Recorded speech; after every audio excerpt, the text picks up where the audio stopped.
Excellent. Well, this is the 4th of October, and this is the third day of the MedInfo. And I'm Najib Al-Shorbaji. I'm the Vice President of EMEA for MedInfo 2021. And I would like to welcome all the participants and the speakers to this session. And just to recap, yesterday we had a fantastic session. It was around midnight, actually, Amman time. The discussion was about interoperability and the role of FHIR in that and the APIs. And it was really an excellent, fantastic, beautiful discussion that we had last night. And I really would like to encourage all of us to go to the recording and to listen to what has been said, because that was really inspiring. And it has a lot of fantastic ideas. In addition, of course, to the technical papers and the other panel discussions that we had over the last 2 days.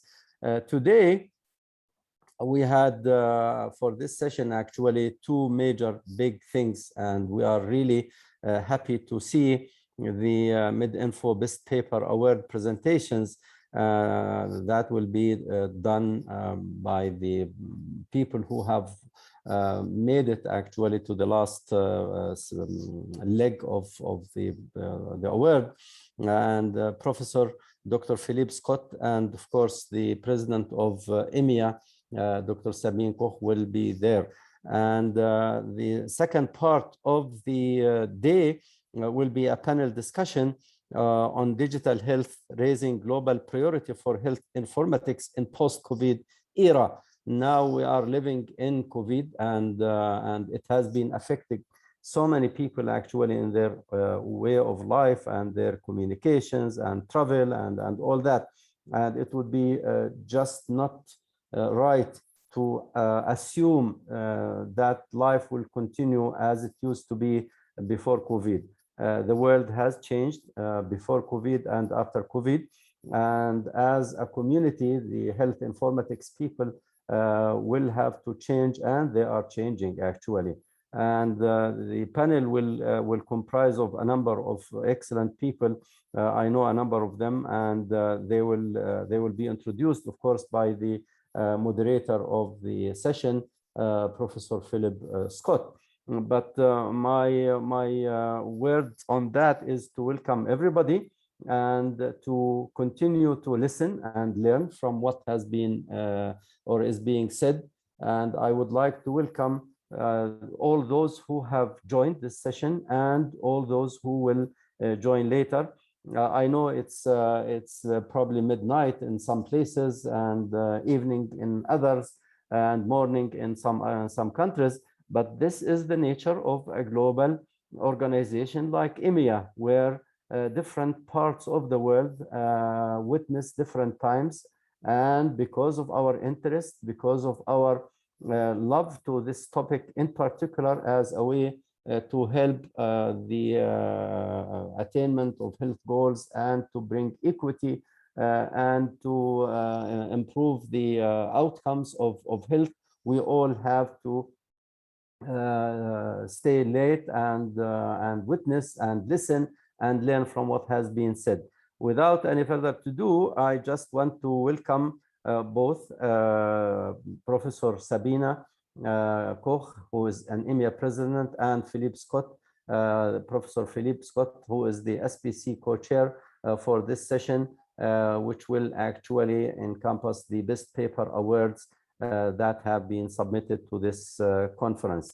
So I will stop here and listen to what has the other people to say, and learn from them about their experience and about what they are actually going on in terms of these papers and the post-COVID era. Back to you, Philippe. Thank you, Najib. Sabine, over to you. Yeah, you will see us a little bit sequentially, as Philip and me will share the Best Paper Award here. And I will start, and it's a joy, of course, to be able to give some good news to people. It always makes you happy. Yesterday, we had the Student Paper Award, which is very close to my heart because it's a way how we can promote the upcoming generation of medical informaticians. And today we have the Best Paper Award, and we had 324 submissions. And out of those, we had 149 papers accepted. And then we had the big, I would not say problem, but a challenge to select the best papers out of 149. And to our help, we had, of course, all our excellent reviewers. So we had a rigorous review process, as we always used to have. We had 3 reviewers per paper, looking at the quality and proposing some of the papers as award quality. And it's upon these award quality papers that we then internally have made a selection, and in the end could choose 3 papers because we give a gold, a silver, and a bronze medal for the first, the second, and the third prize of this paper competition. And I give over to Philip to announce the third prize. So the third prize winner for the paper entitled Shackle-Based Report Quality Evaluation for Health IT-Induced Medication Errors is awarded to Ju Wang from the Peter Reichertz Institute for Medical Informatics of TU Braunschweig Hanover Medical School in Lower Saxony in Germany. So many congratulations to Ju Wang for that excellent paper. Back to you, Sabine, for the second prize. So the second prize, entitled Medical Scribes Have a Variable Impact on Documentation Workflows. It's actually a paper by Adam Rule from the Department of Biomedical Informatics and Clinical Epidemiology at Oregon Health and Science University in Portland. So big congratulations to Adam. It's a very interesting field because there is not that much research done about medical scribes or medical secretaries and how they impact the workflow, but also how their role is impacted by technology and different things. So interesting research project. Thank you. And so finally, that brings us to our first prize winner, and I'm delighted to announce that that's awarded to Florencia Grande of the Department of Health Informatics at Hospital Italiano de Buenos Aires in Argentina. And that paper was entitled, Can CPOE based on electronic order sets cause unintended consequences, expensive and unnecessary tests at the emergency department?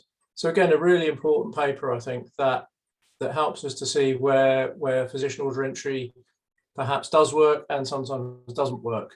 And this examination of unintended consequences, I strongly recommend as a paper well worth reading. So many congratulations to Florencia for winning the first prize. So we'd like to congratulate all of our winners.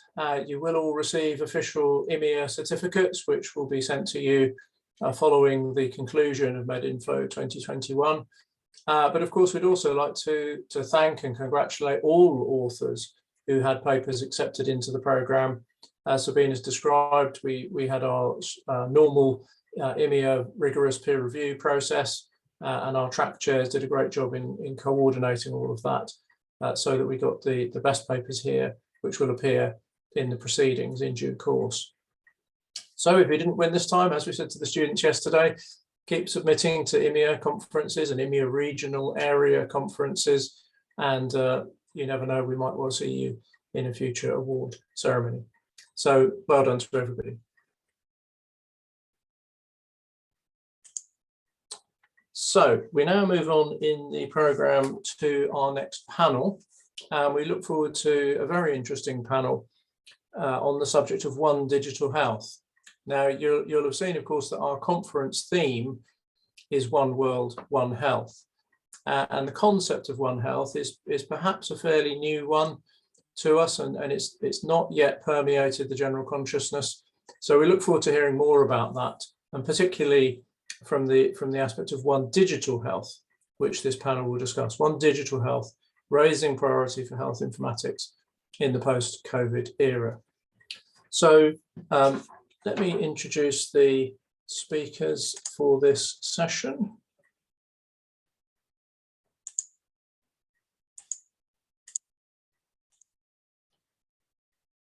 So leading the panel is Dr. Ariel Benes, and Ariel is based in the Faculty of Industrial Engineering and Technology Management and the Faculty of Digital Technologies in Medicine at the Holon Institute of Technology in Israel. His research is data-driven, real-world, and focused on decision support, primarily artificial intelligence and data science, particularly data mining, process mining, machine learning, ontologies and language processing, information visualization, and human-machine interfaces. He also studies healthcare informatics and public health, social physics and social networks, and systemics in medicine, which gives us the link to One Digital Health. At the national level, Dr. Benes is a board member of the Israeli Association for Medical Informatics. At the European level, Dr. Benes is the EFMI Executive Officer 21 to 23 and chairs the Working Group on Healthcare Informatics for Interregional Cooperation and co-chairs this new working group on One Digital Health. We also welcome Dr. Catherine Kranacki. Catherine is the Secretary General of HR7 Europe and current President of the European Federation of Medical Informatics 2020 to 22. She's a computer scientist by training and has been active in digital health policy and standards for more than 20 years. She led the Trillium project on international patient summary standards under the EU-US MOU on e-health. She currently co-leads work on innovative communities of practice for the European EHR exchange format. In the Fair for Health project, she's responsible for the certification roadmap for fair health datasets. And she served on the e-health stakeholders group of the European Commission since 2013. Dr. Anna Moen is a full professor at the Faculty of Medicine at the University of Oslo in Norway and adjunct professor at the Norwegian Centre for E-Health Research in Tromsø, Norway. Her focus in health informatics research is design and deployment of digital tools and accompanying services, emphasising citizen empowerment, digital health literacy, and overall engagement for health and wellness. She's past president of EFMI and EMEA EFMI vice president 2016 to 18. And Dr. Asker Tambouris was previously lecturer of medical informatics at the University of Naples Federico II, where he's now the assistant professor of processing information systems at the Department of Veterinary Medicine and Animal Productions.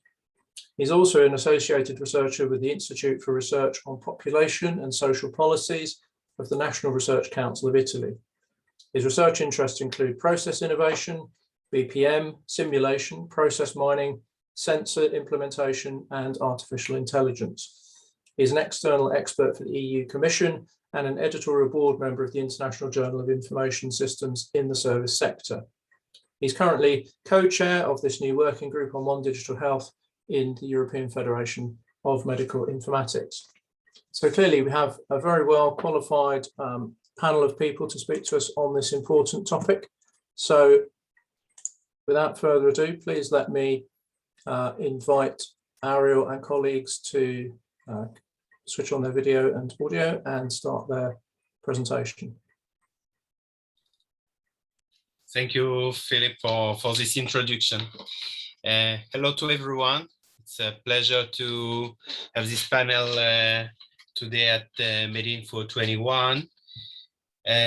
So all the main part of this short introduction of Philip focused on what we will deal today, One Digital Health, and we will start now. So the panelists, you got the introduction from Philip. I will not repeat all this good input. And today we will work during this panel following this timeline. Short presentation of four different of the four panelists. first, we'll introduce the concepts of One Health, digital health, and the new concept of One Digital Health. We'll look at this new field from the healthcare industry perspective with Catherine Kronacki, the capacities and the new role of citizens in this new era of COVID-19 and in the post-COVID-19 era with One Digital Health, and then how we will be able to train the new generations of One Digital Health professionals, meaning One Health professionals, digital health professionals, medical informaticists, which will deal with ODH. So after this short presentation, we will have an open discussion, question and answers before summarizing and looking at the next steps. So what's One Digital Health? We have a couple of concepts in the same new one. First, we need to understand that today we have an abundance of knowledge. All the sciences are interconnected one to the other. We cannot think to one health specialty without looking at another one, or looking at health sciences, medical practice without thinking to other fields. So researchers and professionals need to go out of their own expertise silos and to work together. One Health, if we are looking at this interconnection and going out of these silos, has been introduced in 2004 with the 12 Manhattan Principles, which called to have an international, interdisciplinary approach to prevent animal-human transmissible and communicable diseases. So from our perspective, it has for goal to allow interconnectivity between human health, animal health, and their environment. Thinking about from a scientific perspective, engineering perspective, communicational perspective, economical perspective, allowing to have a global and unified view of One Health. Then we have the digital health that we are, all of us in the medical informatics community, dealing with more or less. Digital health has for goal to allow the use of technologies in health domain, in healthcare, in medical practice, for accelerating both research and the quality of medical practice to enhance public health efficiency. By the way, digital health, and we know it, that has for goal to improve health education, the personalized clinical care, and to involve the citizens, the patients, more in their care. When we are looking at One Health and digital health together, we can understand that today we cannot think about One Health without thinking about it from a digital perspective, sensors, databases, and more. And we cannot think about digital health without looking at integrating data from different worlds. So now, if we are looking at One Digital Health as a steering wheel, like we are defining it, One Digital Health is basically the connection between One Health and digital health. And we are looking over these two keys from three perspectives. First, we are looking at, in One Digital Health, at the individual health and well-being, not individual from a human perspective only, but also from an animal perspective. For example, in farms, the well-being of cows or other animals which are living with us. We are also looking at the population and from the population and society perspective. If we are talking about digital health, we are talking about connecting peoples.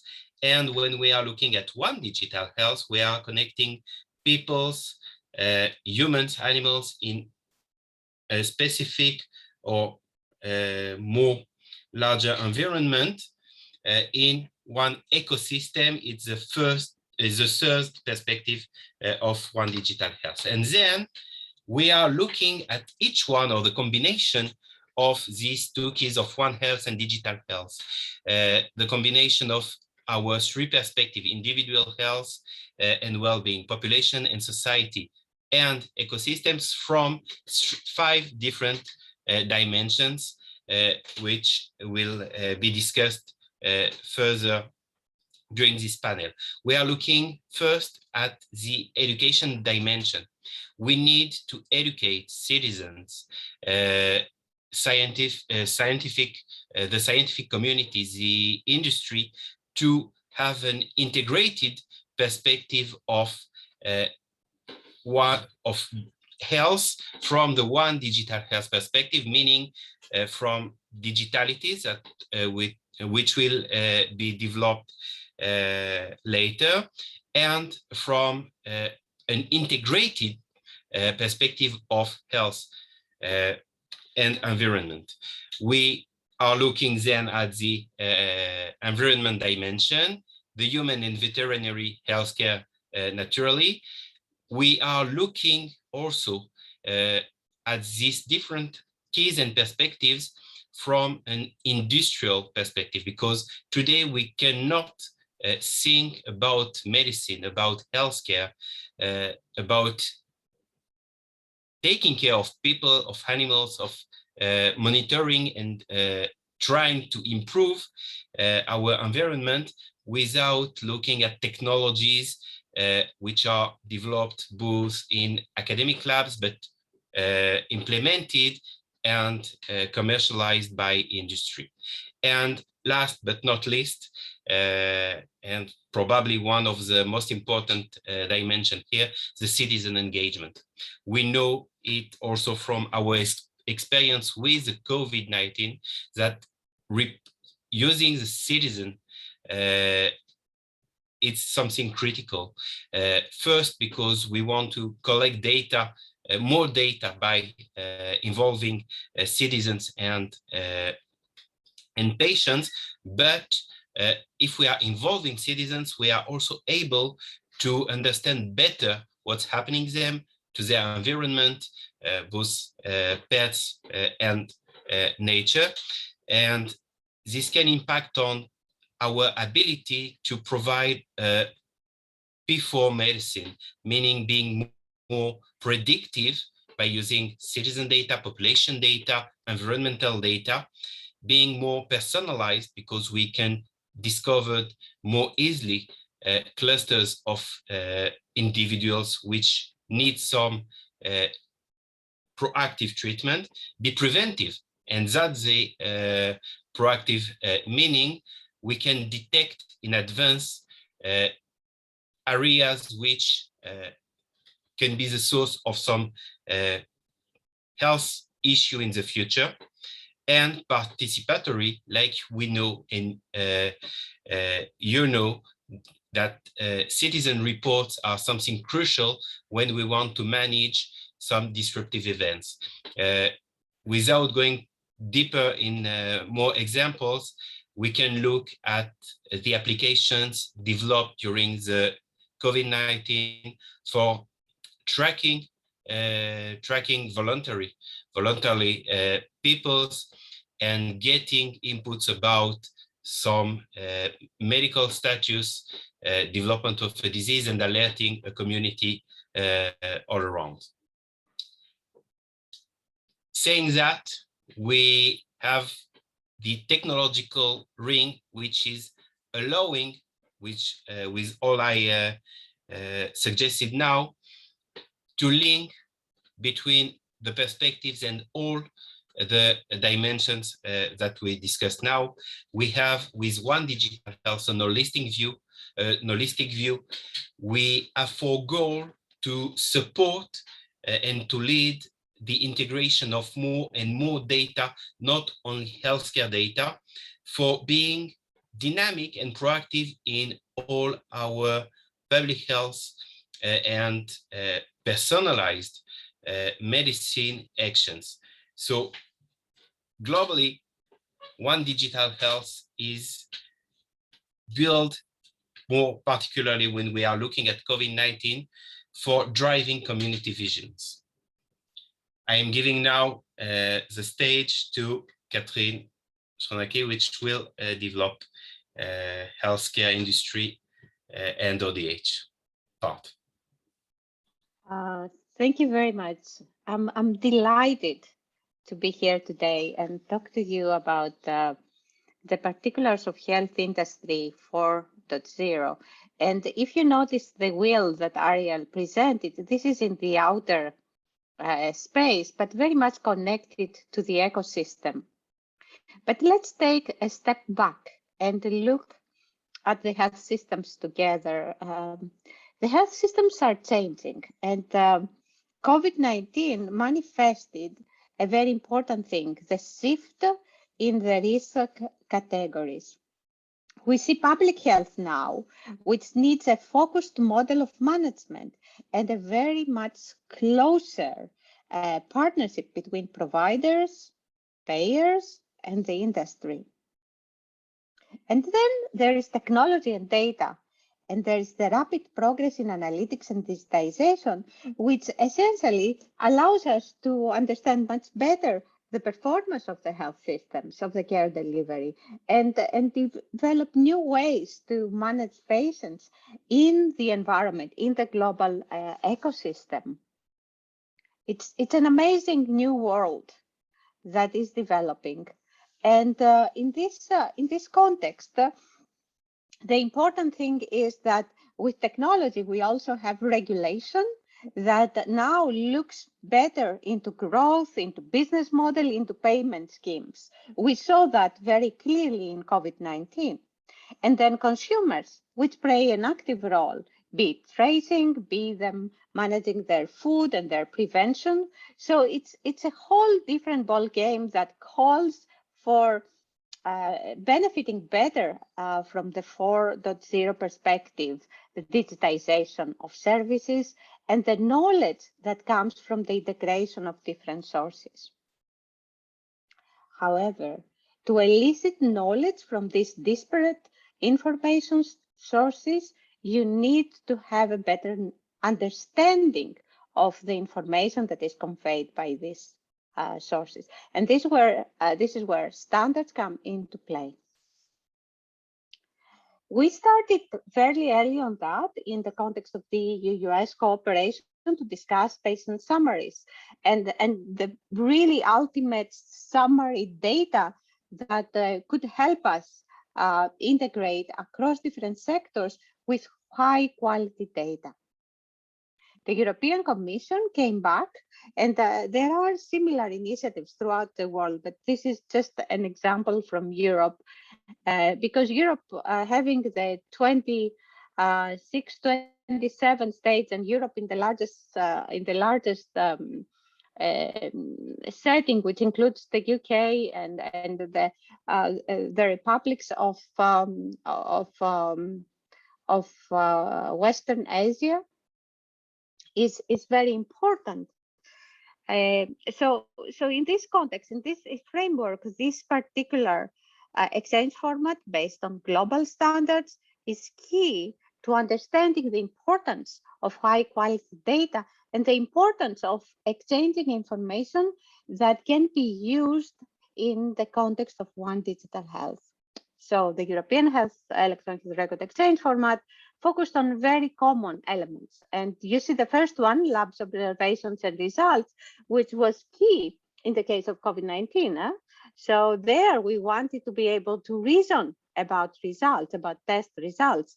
And many countries, and I'm sure that you could say, yes, this is us, couldn't make sense or compare their findings effectively with other countries because there wasn't enough knowledge about the context of the test. So lab observations and results, diagnostic images, hospital discharge reports, all of these are elements that have been discussed, and actually the project that is supporting this initiative is called ExiHealth and has an innovation day on the 7th, so feel free to join and learn more about the interim results in terms of developing these specifications.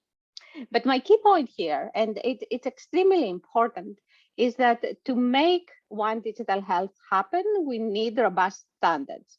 And we need robust standards that are semantically consistent and explain what we mean.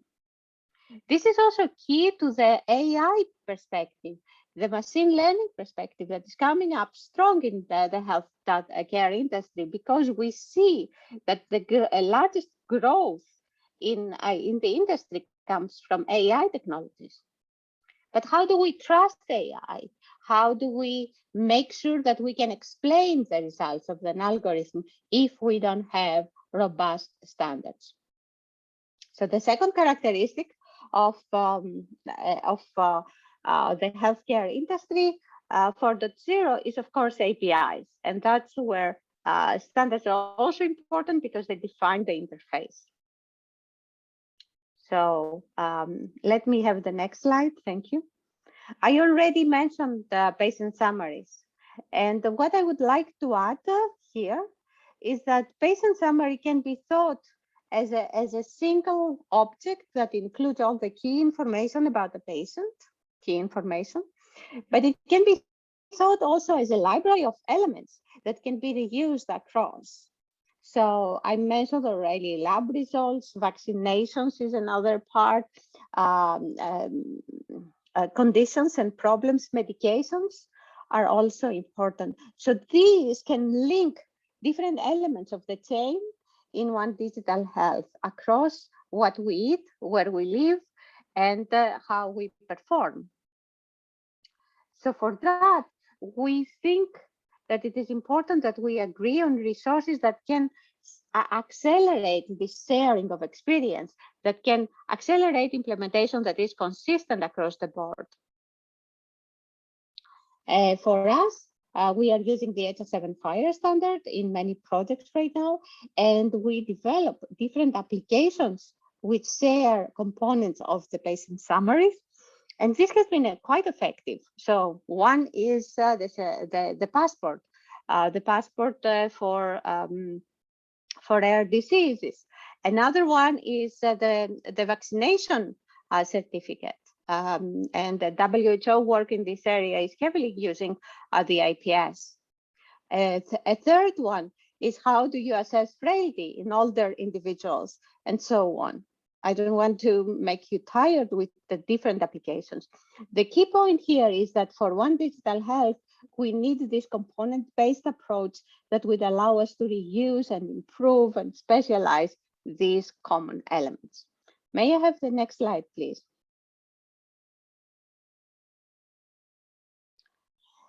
However, this ecosystem is extremely heterogeneous. And nobody can live and survive in a silo today. And the picture you see here that includes all the different, or some, you cannot be fully extensive, or some of these stakeholders is extremely important. Important is also the picture in the middle, which talks about co-creation, governance, and alignment. Because you can exemplify that in the COVID-19 situation, when the different nations are developing different processes, different specifications, and then these co-created specifications within the local context need to create a bigger cycle of governance, where people are sharing information, and then a continuous procedure of alignment that improves the data that is collected and the knowledge that we elicit from this data. On the right side of this picture, you see the different tools. Because one very important point that I would like to leave you with is that in this world of AI, in this world of the human economy, we cannot live without new tools. Tools that can improve the way we work and the way we develop and trust information. So you see here validators, terminology systems, clinical guidelines, functional models, computable logical models, educational material. These tools are the key to developing also the skills that we need to survive in this new era. And with that, I would like to pass on the floor to Anne Moon, who will talk about the topic of skill development more. Anne, please.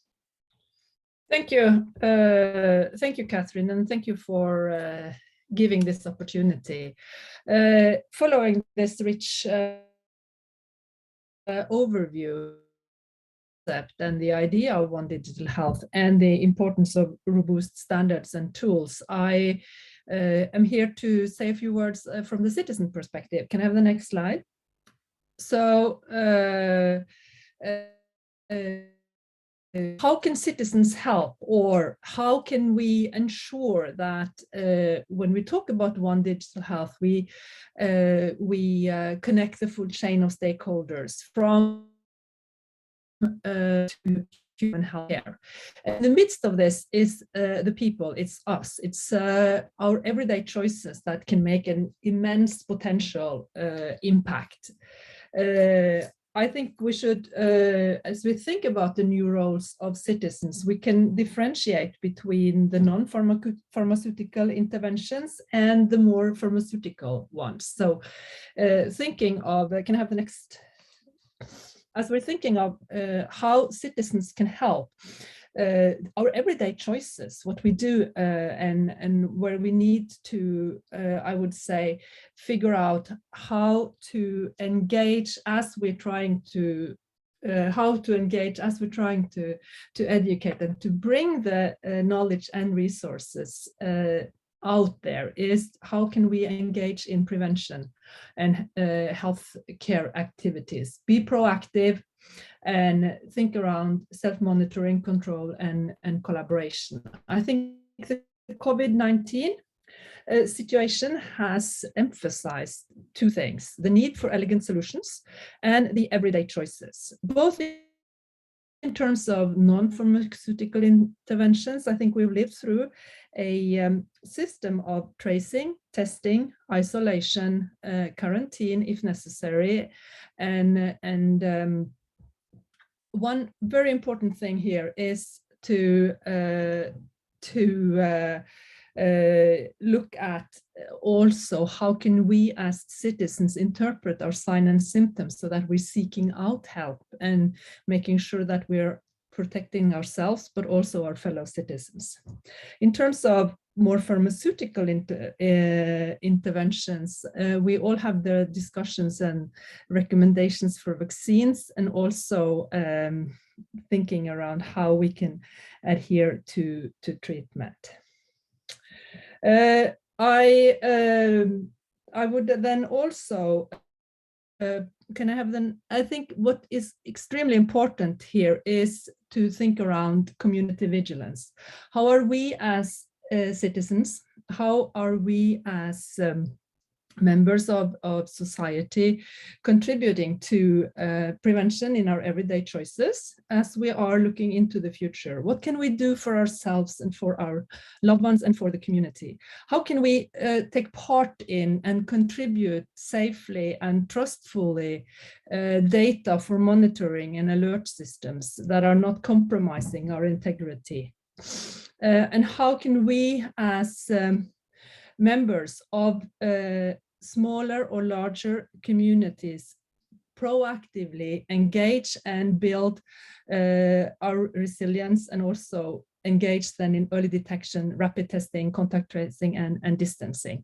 I think these are important discussions and will take us further to priorities going forward.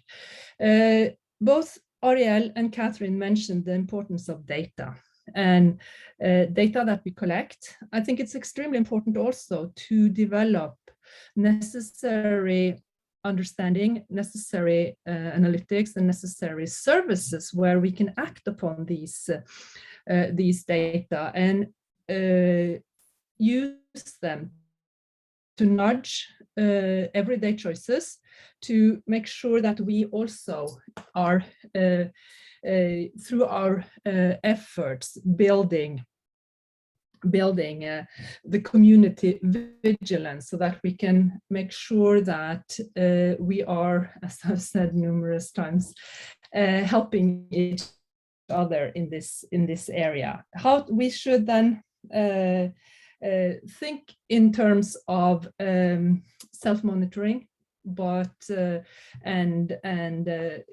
bringing our self-awareness out to as we are looking at the communities where we live. And above all, I think also we should point out, and as I hand it over to Oscar, think around how can we collectively develop our literacy, our capacities, our understanding of what's going on out there, and how the concepts from the veterinary medicine, from the animals, from the communities, to our own health, how they are connected and how they play out together.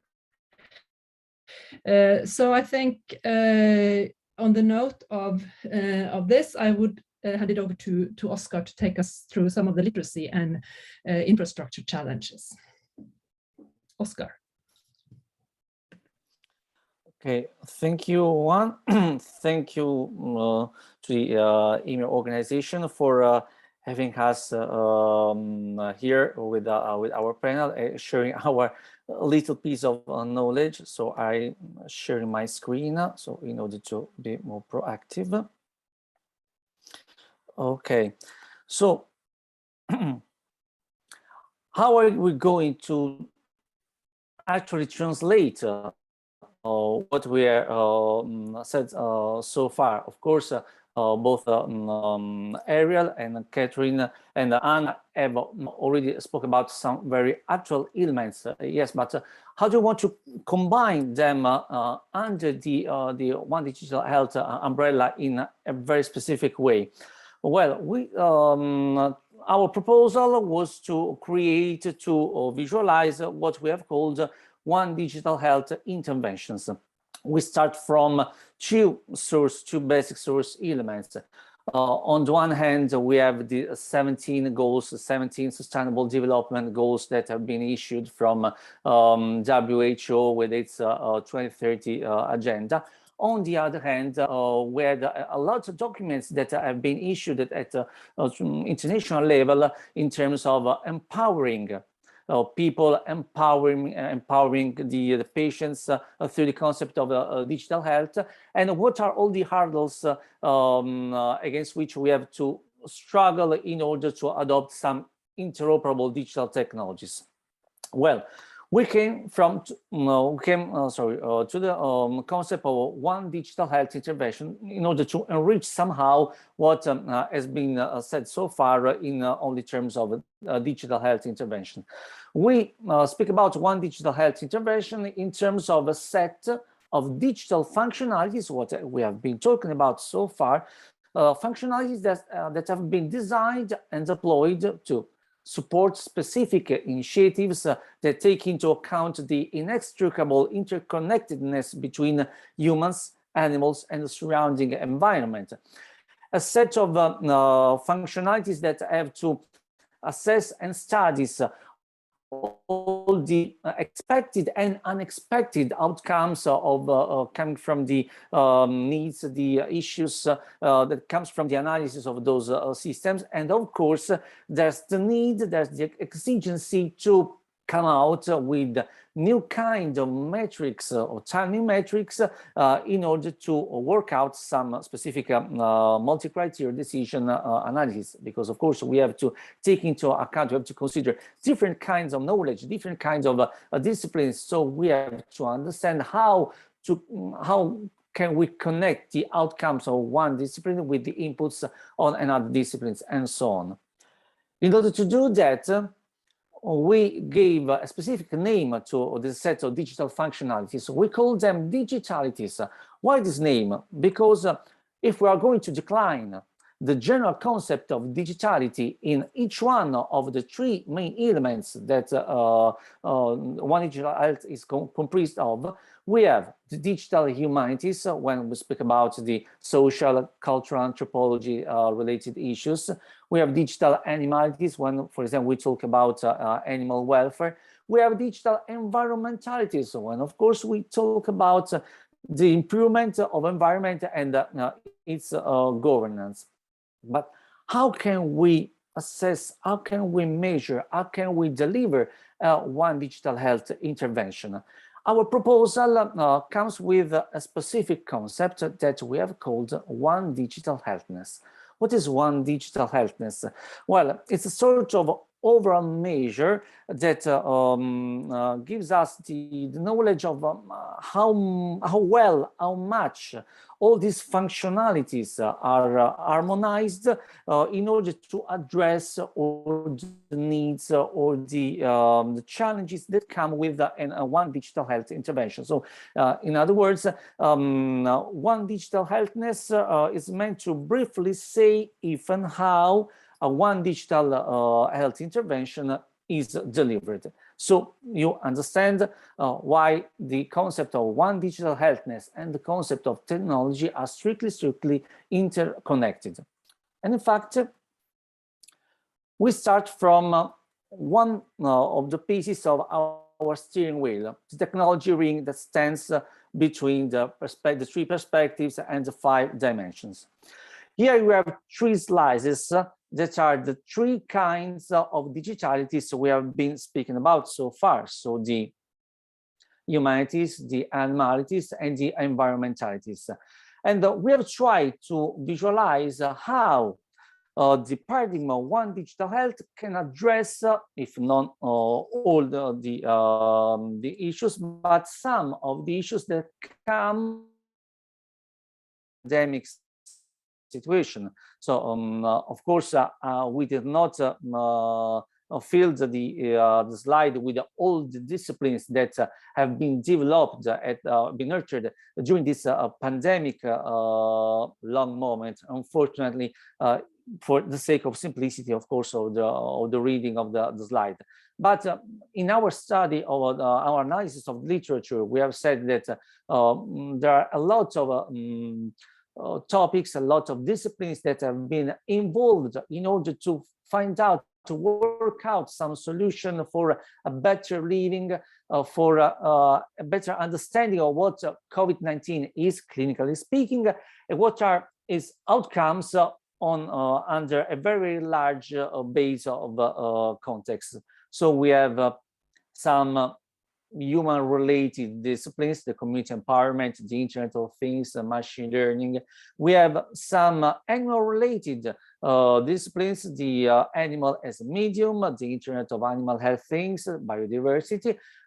On the third side, we have, last but not least, some environmental-related disciplines that have been improved during this long moment of suffering: geoinformation, surveillance, human decision-making, disaster analysis.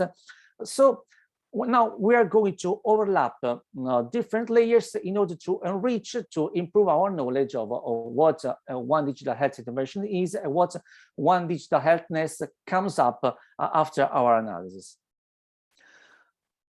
All these disciplines are assigned a different portion of the, if you allow me the metaphor, the width of the portion is related to the how much was the use, how much was the improvement of that kind of discipline for that specific research analysis. And for each kind of of discipline. Of course, we have to consider a lot of topics and subtopics that come with that. And for each discipline, we have to consider, of course, a specific metrics that we have to use in order to verify, to measure, to assess the results that come with it. And of course, that's important to harmonize. So you see the dashed lines, to harmonize the different metrics that come with the different disciplines that are called to work together under a greater umbrella, that is the ODH umbrella. Of course, every discipline is allowed to. We have a lot of relations that come between humanities and digital humanities. You see a number of connections that exist between the digital humanities and digital environmentalities, and so of course some of the several connections existing between the digital environmentalities and the digital humanities. In some cases, for some topics in our 19, we have seen that the three digitalities are connected with each other, not one with just another, but called triality, in order to understand that we have a more strict connection. Well, one digital healthness, graphically speaking, is this red dot. This is the graphic manifestation of what the one digital health intervention is the using the language of physics. This is the center of mass of this specific system. So you know the center of mass is the ideal point where all the masses of our system ideally converge. So if you think of all the width of all the relationships that are possible between all the disciplines that have been put into account in addressing the global priorities of COVID-19, now you can see that, for example, of course, this kind of one digital health intervention is unbalanced on a specific direction in this slice, in this area, on the digital humanities area. So what is the scope of one digital health intervention? This, to bring balance between all the three digitalities and find a specific harmonization between all the metrics, put into action some multi-criteria decision analysis patterns, all the addresses between human, animal, and environment issues for the specific case to go and try to find some viable solution in order to try to escape to this unfortunately pandemic moment that is currently lasting. So I give the screen sharing again to Ariel, so he can give us the last part of our session. Thank you.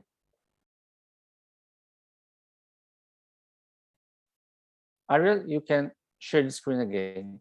Yeah, if you can go out from sharing. Yeah. Right, and so last part of this panel. So one health, digital health, one digital health. What next? As we discussed previously with Catherine, Anne, and Oscar, one of the most important things when we are looking at the future, at the implementation of ODH, is incorporating new knowledge. We have a set of core challenges that includes that points out that we need to establish systemic ecosystem-based integration of our understanding of health and wellness, how digital systems may support and improve health and wellness. Because like we showed in our ODH steering wheel, we are looking at different perspectives, different dimensions, and for each one of them and the combinations that we can make, which one of them are inducing, generating new data, information, and knowledge about health, about wellness, about humans, animals, and environment.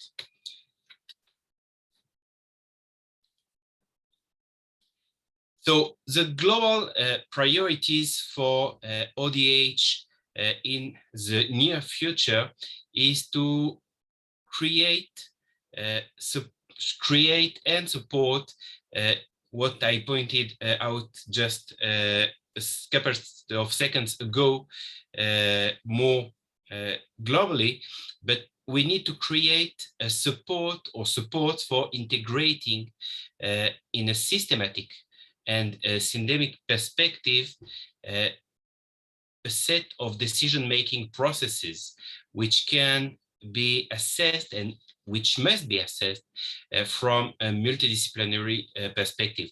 If we are looking at our core team of ODH, we are a combination of engineers, of health practitioners, of medical informaticists, from the digital health perspective and from the clinical informatics perspective. And more, we need there to look also at our focus on human medicine, on environment monitoring, and on veterinary medicine. And we need more. ODH in the future need also looking at user experience, at improving more and involving deeper the citizen, like Anne pointed out. The main focus of all this multidisciplinary perspective, which at the end of the day have for goal to shape the future health ecosystems and to provide to the citizen, to the health informatics professionals, practitioners, a new unified frameworks, is to provide to anyone, to the world population, considering both humans and animals and all around, a personalized, proactive, predictive, preventive, and participatory healthcare. And we can fit with this goal with improving global health communication. We can look back 1.5 years ago with the beginning of the COVID-19 pandemics. And during all this time, that one key of getting data, predicting the change that will happen with the pandemics, introducing and having a vaccination, good vaccination penetration in different populations, and reducing vaccination hesitancy has been done by improving health communication, or trying to use health communication better and showing the different possibilities. And these health communication vectors have also a huge impact on One Digital Health and other related fields by allowing to anticipate and to deal with accidents and disasters like COVID-19 or like earthquakes or other disruptive events in our human lives. So globally, the digitalities that Oscar discussed previously want to address different global priorities, showing that ODH, One Digital Health, is fair, meaning that all our data must be findable, accessible, interoperable, and reusable. And we want to have the ODH-ness interventions fitting with the FAIR concept. More, the ODH have also a vision of systems and network medicine, meaning that we are looking at the whole and not to only subsegments. And one of the objectives, the global priorities of digitalities and One Digital Health is to have multimodality as a support and to have a consensus around different predictive models, to have unified models allowing to support more efficiently personalized medicine, for example, like in COVID-19, suggesting the better treatments, and more if we are looking at the mitigation of COVID-19, improving the One Health model of COVID-19, meaning looking at the interaction between the different medical, biological, environmental, veterinary sciences, improving and understanding the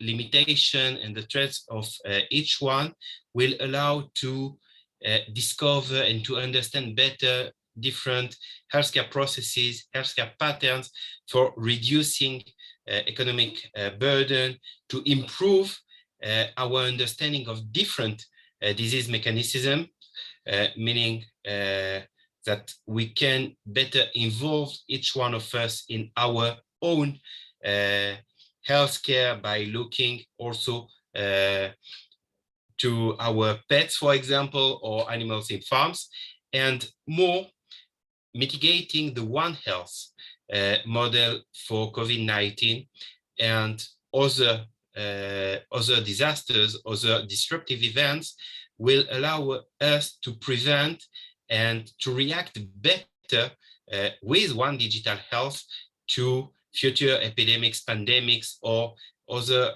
kind of disruptive outbreaking events. And this mitigation, which is included in ODH, will allow us to take, from our perspective, One Health, digital health forward together. Oscar, do you want to add something here? Yes, that's important, this slide, because we tried to make people understand that we have we can focus on specific points. So our steering wheel, our, if you want, academic example of implementation of a One Digital Health intervention are not just in our intention of a theoretical framework that can be located actually for when we come into reality, but try to understand how ODH can be fair. It's the very first step in related to what I was speaking before, in trying to find an harmonized matrix between different kind of disciplines that are called to work together in order to address the same issue. And of course, speaking about network medicine, so you have it into the name itself. Making a network, creating a net, creating connection.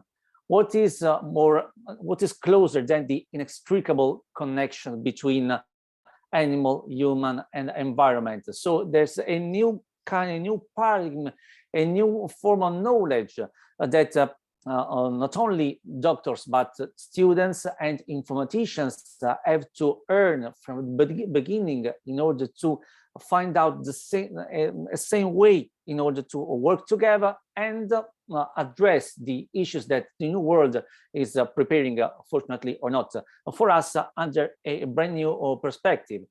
And we come with the third element that Ariel already discussed very well before, the One Health model. So we have tried to improve that into One Digital Health model, because we do not have to consider the two keys of One Digital Health, One Health and Digital Health, as two things that stare at each other, but without speaking with each other. We have to find a new kind of field in which to speak with each other, or where we can a new field that can imbue it, that can be filled with knowledge from different parts into something that is brand new. So this was our intention from the beginning, and of course we are starting to have the help with many other scholars all around us.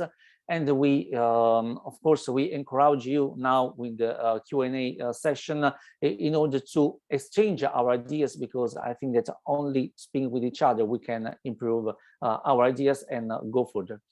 So I think we can stop now the presentation, and I invite you to start with the Q&A session. Thank you. Thank you very much, Oscar. So if you'd like to stop. Okay, just finish off with that one. A last thing before the Q&A, all the details of this framework, like we introduced it during this panel, has been published in JMIR. You have here a link. You can search it on JMIR. And we will enjoy now to have with you a discussion, and also we are available by mail if necessary for answering to more questions. I just want, we also have on LinkedIn a group of One Digital Health, so if you want to join us. Very good. Thank you very much to the entire panel. That was a fascinating series of presentations. So I see we've already had some questions commented on in the Q&A. Let's go to the one I see Anna has put her name down to volunteer and answer. We have the question, it covers two aspects really, about evaluation and about equity. So the question is, how could digital interventions be designed and evaluated to improve health equity? And do you think in their current state, the digital interventions promote equity or inequity? So Anna, you're on mute at the moment. I should unmute as well. Thank you for this exciting and very spot on question. I think, and it's not an easy one answer, because I think it's a yes and no. I did that we have access to services for quite a few, and we have been sort of on a crash course to go to digital or digitally mediated interactions. What I do think is also that for some, and in some instances, that has been a true value added and has actually promoted equity. What I also see is that in areas where there is inequity, the digital interventions has really, in some areas and for some topics, created deeper divides. So it's not a yes no. What I think is important as we discuss equity and inequity is to also understand some of the limits for what digital can do in this system. Because if you have a health system that in itself has quite a few challenges, digital doesn't necessarily fix them. The invest in digital literacy, digital health literacy, and in building community vigilance and supporting. We are seeking help and also making our communities stronger. And I think that has been one of the things that we have seen during the pandemic, and it should be a priority. While I have the floor, I would also point that there are some resources for us to consider. WHO Euro has issued or prepared some material that can be of inspiration. And if we have time further on in the panel, I think that it's also important to discuss digital health interventions of north-south and the specific challenges in low and middle income countries. But I anticipate that my fellow panelists also would like to chime in here. Thank you, Anna. So anyone else like to come in on the question of equity? Yes, I would like to say that in fact digitization is a danger for equity. It is, and it does provably exacerbate inequalities. However, when we see the model, and I would like, if possible, to share slide 9 again, when we see the model of One Digital Health, we see that skills development is at the core. And the fact that we are taking an ecosystem viewpoint, looking also at the bigger picture and aligning also back a little bit back, I would like to highlight this one, aligning also with WHO activities makes this a very sustainable initiative in the longer term. So that's yes. So yes to the problem, we know it, but education is the solution. And maybe we cannot solve it for this generation, but we can solve it for the next one. And I also would like, since I have the floor, to take the opportunity to address the interdisciplinary, multidisciplinary question that was asked. Thank you very, very much for this question. It's an important one, especially in the context of interoperability and standards, because we do speak different languages. And health is ingrained in every aspect of our life, as we saw in COVID. Think supply chain, think food, think any kind of good that is of vital importance. It has an influence. And we need to understand each other, and we need to work together towards One Digital Health.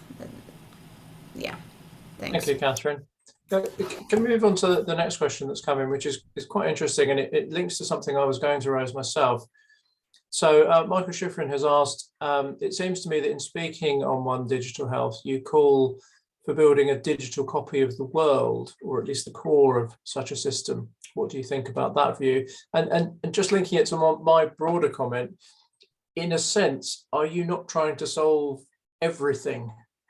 And is that feasible? So maybe Anna's offered to give a first answer on Michael's specific question. So perhaps Anna, you'd like to take that first.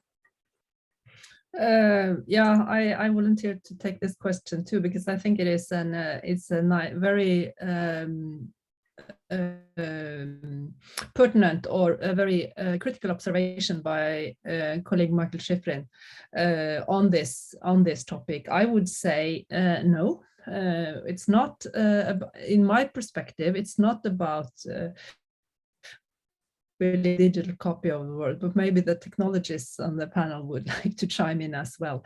What I think is important is to have a conversation on how things are connected and how we talk about food, we talk about environment, we talk about health. And we need mechanisms and we need concepts to tie these together. From that perspective, I would say One Digital Health should be seen as a complementary more than and a mechanism to discuss how we're breaking down silos and how we are selecting the right or the best or the most feasible aspects to support digitally and what we can do from other perspectives. Thank you. Thank you, Anna. And I see that Catherine and Ariel are typing in some answers into the Q&A on that particular observation. Can I just come back to this, the comment that Catherine made about the kind of multi-generational nature of this work? I mean, do you think there's a particular opportunity to utilize the kind of greater environmental awareness of the younger generation? You know, we think about activists like Greta Thunberg, that kind of willingness to speak out, willingness to challenge the authority, the older generation that have ruined the world, basically. Do do you see channels there that this thinking could try to influence? Yes, if I may, briefly address this. We would like to have a healthier world, and traditionally we deal with animal health, with the environment, and with the health system separately. Perhaps because the health systems around the world are so much dominated by cost and financial considerations. So I guess as a technology person myself, I seek to connect the digital. Okay. If I may. Anyone else like? Yes, Anna. Yeah, I think this is it's an interesting discussion, and I hope that we have the opportunity to revisit that from time to time. What I do think is that it is, of course, an impatience in the younger generations, and I really appreciate that impatience. But I also think it is important to take along some of the experiential knowledge and some of the experiential insights that's accumulated over time that the older generations have. I can, for example, give you an example. It's well known to you that I'm a nurse by training. In the history of nursing in Norway, we have examples of community nurses that during when we had the TB pandemic or all the problems with tuberculosis, one of their things were to, they were traveling around wanting people to do their dishes in hot water. And why? They did it because they knew that this was a good thing. And we know now that the tuberculosis were not really very fond of hot water. So it was a prevention mechanism in itself. And I think there are some interesting insights that could be brought to the table and could be systematized even further, thinking of this from an intergenerational perspective. And then I think, yeah, so I think it's a not just Greta Thunberg, but we also need the bring the experiential knowledge that's out in the communities to the forefront and actually harness that as we go forward, from my perspective. Thank you, Anna. One question that's also kind of, I think, related to this is the whole notion of green IT. So, you know, we hear a lot lately about the fact that, you know, when we say the cloud, it sounds as though it's an invisible, intangible thing that doesn't touch reality, but actually it's made up of huge data centers that consume vast amounts of energy and minerals and have often very negative effects on the environment and the animal life in the situations where they exist. I mean, do you think your group has something to say in this space around green IT? Well, if I may, Oscar. Yeah, thank you, Philip. As I was answering to Michael Schifrin answer before, we are trying to expose the connection between the human, the animal, and the environment. In fact, as I wrote, that would be an interesting shuffling of cards, because we dare to move the deadline a bit farther, because with One Health, you already said One Health is something that many people talk about, but the more people talk about something, the lesser the people know about that. In many cases, it's like that. So perhaps it's a fashion way of saying One Health here, One Health there. Yes, but what we are talking about, and now we add a new level. So if you talk about the cloud, it's a sort of digital environment. So how does it connect with our being digital humans, our being digital animals? And so we are going to add another layer. Perhaps we are going to overlap another level to the framework of One Digital Health Intervention I was speaking about. So, so if you can see, the way we talk about, the more we talk about, the more the ideas that come from, because there's so much need to speak about that. Yeah, you. and if I may Ariel, go sorry. back to the green IT topic that you raised, maybe the audience would like to know more about what green IT means. And essentially, this means, this conveys that we should limit the environmental footprint of technology. And to that end, what I would like to add is that this initiative is about connecting the dots.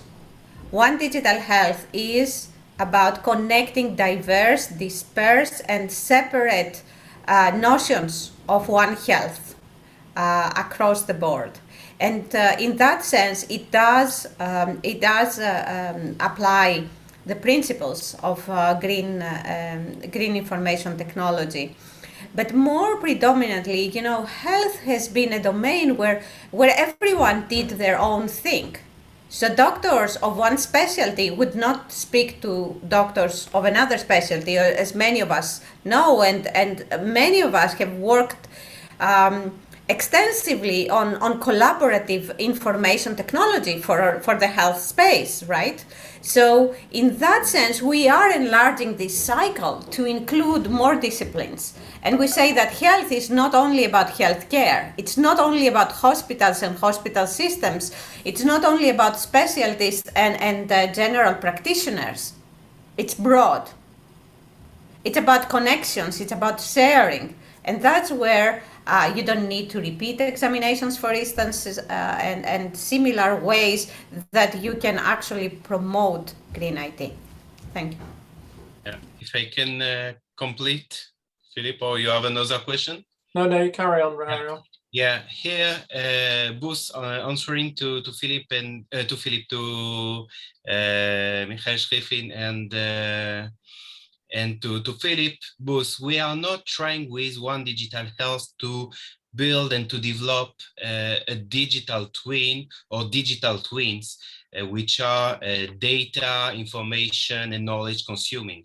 It can be a part of One Digital Health, like any research today trying to simulate and to predict the future of a system, of the human body, of animals, or anything. That's one point. And when we are looking at green IT, and here I join Catherine in this point, we and Anne here, we with Odhh, we are trying to link and to have gates, new gates of a new world. And green IT is a part of the environmental perspectives that we have also in Odhh. We are not able today to collect health data or to use our phones or any IoT object without thinking that there are electronics components which are negatively impacting today on environment. And also Odhh can be because this point we are talking also in our model about industry, it can be an input for healthcare industry to deal better with all these temporally devices which can be reused or recycled for not impacting our environment. And so the computers or all the computable resources must be taken forward, not only in healthcare, for anything, for any business today, to green IT. And Odhh includes it in the environmental perspective and in the industrial dimensions. Thank you, Ariel. Just got a couple of minutes left now. So if anybody in the audience has a question they want to ask, this is your last few moments to do so. Just one kind of question of procedure, really. So formally, you're an FME working group. We're here today as an IMEA global conference for the international community. What's your attitude towards participation from informatics friends elsewhere in the world with your FME working group? I will answer here to this question. our goal is to have ODH fitting in different parts of the world. We have the working group at the FME level. We have contacts around the world for disseminating ODH, also in Australia, New Zealand, South America, for example. And we'll be glad also to run a working group at the EMEA level, having an integration of the different working groups in the different societies and federations around the world. Anne, please. Very good. I hoped you would say that. So Anna. Yeah, I would also strengthen that perspective. And I think this is an example of initiatives that starts in federations in different areas. And we know that we are quite capable of, from the history, we know that we are, things usually start somewhere, and we're more than open for collaboration and for further discussions. I think so.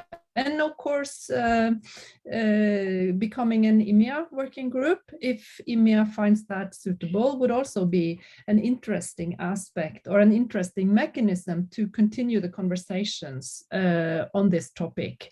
I think it's, as I have the floor, I would also say that, yes, we have put forward a discussion on key areas that goes into the concept of One Digital Health, but I do think that the shape and the shades and the dimensions that is included in One Digital Health will look differently from different parts of the different regions of EMEA, and I think that would be a discussion that could really strengthen this concept. But I do think, and as we also had as a subtitle, priorities going forward post COVID-19, I think COVID-19 has really demonstrated to us how vulnerable we are, and then how important it is to take a holistic view on things that we are experiencing, for example, COVID-19, and discuss how we can build the communities and how we can have more, how we can keep the vigilance to,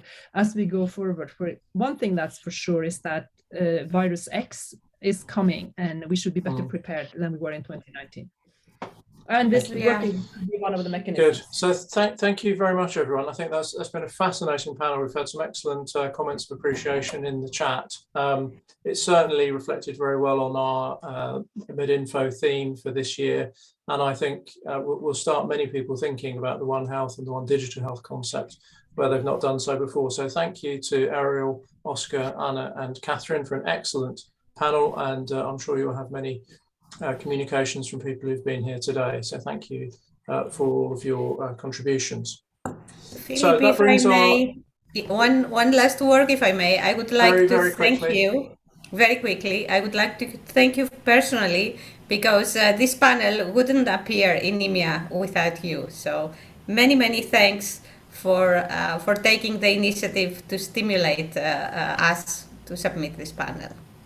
Very good. Thank you. Very glad that you did. And, thank you for presenting it. So that brings our afternoon. Well, it's afternoon here anyway. Whatever time it is, wherever you are, this brings this session to an end.